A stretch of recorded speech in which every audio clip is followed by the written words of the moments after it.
नमस्कार, मैं doctor Anjali Dubey Gideon history channel में आपका स्वागत करती हूँ। आज़ादी के अमृत महोत्सव में हम स्वतंत्रता आंदोलन की उन घटनाओं को याद कर रहे हैं जिनके विषय में सामान्यतः विद्यार्थियों को जानकारी नहीं है। इसी क्रम में आज मैं बात करूँगी बुढ़वा मंगल मेला की। बुंदेलखंड में आयोजित बुढ़वा मंगल मेले में बुंदेलखंड के राजाओं ने भारतीय स्वाधीनता का प्रथम प्रस्ताव पारित किया था। यह बुढ़वा मंगल मेला कहाँ आयोजित हुआ, किसके नेतृत्व में हुआ, स्वाधीनता का प्रथम प्रस्ताव कब पारित हुआ, इसकी जानकारी हमें एक लोकगीत के माध्यम से मिलती है। सबरे राजा जुरे चरखारी बुढ़वा मंगल कीन, पुन सब बैठ जाए गढ़ियन में परीक्षत को मुहर दीन। अर्थात बुढ़वा मंगल मेला चरखारी राज्य में आयोजित हुआ था और अंग्रेज़ों के खिलाफ स्वाधीनता आंदोलन का नेतृत्व करता राजा परीक्षत को चुना गया। राजा परीक्षत को सबने अपनी अपनी मुहर लगाई, मतलब उनको चुना और उसके बाद वो राजा महाराजा अपनी गाड़ियों में बैठकर चले गए। बुढ़वा मंगल एक सांस्कृतिक उत्सव था। यह बुढ़वा मंगल बुंदेलखंड में अधिक लोक प्रचलित नहीं था। यह वाराणसी, काशी में प्रचलित था। काशी में नए संवत्सर पर बुढ़वा मंगल मेला लगता था। उसमें विभिन्न क्षेत्रों के राजे महाराजे, बड़े बड़े कलावंत, संगीतज्ञ, इसके अलावा प्रसिद्ध नर्तकियाँ आदि शामिल होती थी। गंगा नदी की लहराती धार में नाव से नाव जोड़कर मंच बनाए जाते थे। उन मंचों पर संगीत एवं नृत्य के कार्यक्रम का आयोजन होता था। मनोरंजन, ह्रास परिहास, क्रय विक्रय एवं अपने अपने वैभव के प्रदर्शन के लिए काशी का बुढ़वा मंगल मेला प्रसिद्ध था। जैतपुर उत्तर प्रदेश के हमीरपुर ज़िले में दक्षिण भाग में एक छोटा सा कस्बा था जो बेलाताल स्टेशन से 2 किलोमीटर दूर है। 1813 में अपने पिता की मृत्यु के पश्चात 5 वर्ष की आयु में परीक्षत जैतपुर की गद्दी पर बैठे थे। राजा परीक्षत एवं चरखारी नरेश रतन सिंह सहित बुंदेलखंड के कुछ प्रमुख राजा और जागीरदार 1835 में काशी के बुढ़वा मंगल मेले में भाग लेने गए। उस समय काशी के राजा ईश्वरी नारायण सिंह थे। यहाँ भारत के अन्य स्थानों से भी राजे रजवाड़े आए थे। उन्होंने अपने राज्य में अंग्रेज़ों की ज़्यादतियों के बारे में सबको बताया।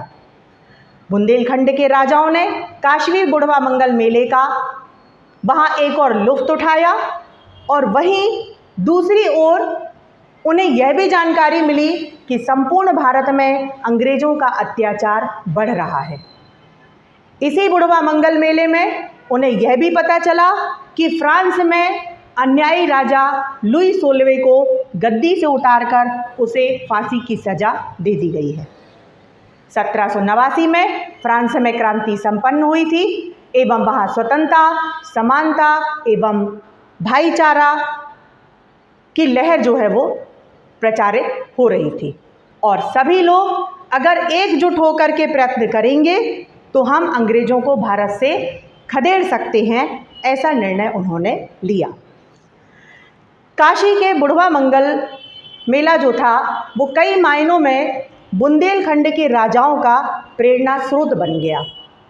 इन्होंने विचार किया कि काशी के बुढ़वा मंगल की तर्ज पर बुंदेलखंड में भी बुढ़वा मंगल मेले का आयोजन किया जाए। इस बुढ़वा मंगल मेले की आड़ में बुंदेलखंड के सभी राजाओं, जागीरदारों इत्यादि को बुलाकर अंग्रेज़ों को बाहर खदेड़ने की रणनीति बनाई जाए। चूँकि यह सांस्कृतिक आयोजन नावों पर होता था, अतः इस आयोजन के लिए चरखारी के सूपा नामक स्थान का चयन किया गया। चरखारी नरेश रतन सिंह की ओर से बुंदेलखंड के प्रत्येक राजे महाराजे, राव, दीवान, जागीरदार एवं उत्साही वीर पुरुषों को इसमें भाग लेने के लिए आमंत्रित किया गया। 1836 में होली के बाद पहले मंगलवार की बसंती संध्या चरखारी के सूपा नामक स्थान पर बुढ़वा मंगल का आयोजन चरखारी नरेश रतन सिंह के संरक्षण में आयोजित हुआ। इस बुढ़वा मंगल में 42 राज्यों के राजा और उनके प्रतिनिधि सम्मिलित हुए। ये अंग्रेजों के कूटनीतिक षड्यंत्र में फंसकर उनसे संधियां कर चुके थे। ये सभी अंग्रेजों के आतंक से त्रस्त हो चुके थे और उन्हें भारत से खदेड़ देने की प्रबल आकांक्षा रखते थे। बुढ़वा मंगल में नावों को बांधकर विशाल मंच बनाए जाते थे।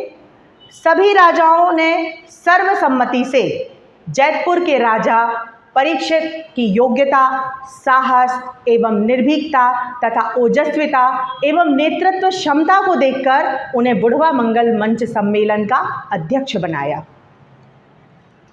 नाव द्वारा मंच पर एक और नृत्य संगीत कार्यक्रम चलता रहा तो उसकी आड़ में दूसरी ओर बुंदेलखंड के राजे रजवाड़े अंग्रेज विरोधी रणनीति बनाने में जुटे हुए थे। सभी राजाओं ने अपने अपने विचार प्रस्तुत किए। इसी दौरान भारतीय स्वाधीनता का प्रथम प्रस्ताव इस बुढ़वा मंगल मेले में पास किया गया। सर्वसम्मति से राजा परीक्षित को अंग्रेज विरोधी आंदोलन की बागडोर सौंप दी गई। महाराज परीक्षित द्वारा सम्मेलन में व्यक्त विचारों का अनुमोदन किया गया। राजा परीक्षित को हर प्रकार से अंग्रेजों के विरुद्ध संघर्ष करने के लिए सहयोग देना स्वीकार किया गया।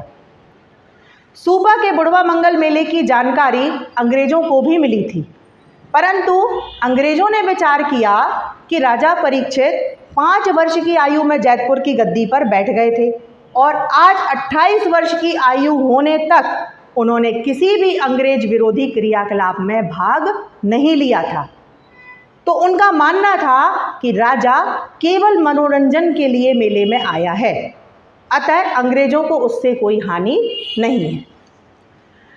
बुढ़वा मंगल मेले में निर्मित रणनीति पर अमल करते हुए राजा परीक्षित ने बुंदेलखंड के राजाओं को एकजुट करना आरंभ किया तथा अपनी रणनीति को अंजाम देने के लिए 1842 में उन्होंने अंग्रेजों के विरुद्ध बुंदेला विद्रोह का आगाज किया।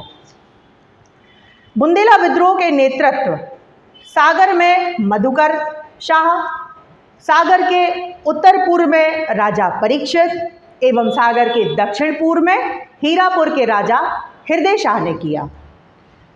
इस बुंदेला विद्रोह का प्रमुख जो केंद्र था वो सागर था। मधुकर शाह ने नरसिंहपुर क्षेत्र में अंग्रेज इलाकों पर कब्जा जमा लिया।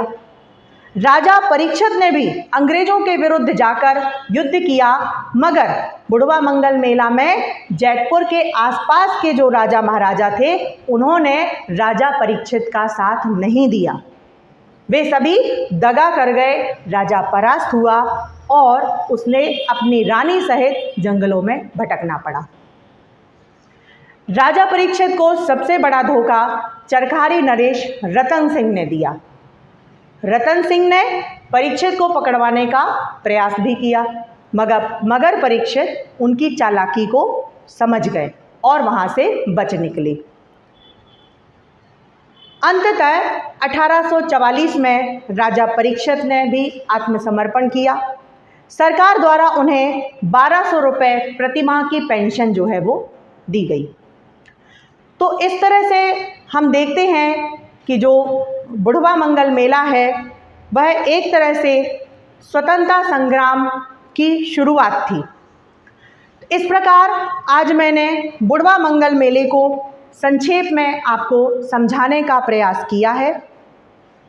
मैं आशा करती हूँ कि इससे आप इसके बारे में समझ चुके होंगे। आज का वीडियो जिन संदर्भ ग्रंथों पर आधारित है वे आपके स्क्रीन पर हैं। यदि आपको ये वीडियो अच्छा लगा और भविष्य में आप भारतीय एवं विश्व इतिहास को क्रमबद्ध रूप से जानना चाहते हैं तो आप इस चैनल को लाइक करें एवं सब्सक्राइब का बटन दबाएं। आपके सुझाव सदैव आमंत्रित हैं। साथियों, इस चैनल का उद्देश्य किसी भी रूप में व्यवसाय बिल्कुल भी नहीं है। इस चैनल के द्वारा संपूर्ण इतिहास का ज्ञान पूर्णतया निःशुल्क प्रस्तुत किया जाएगा। धन्यवाद।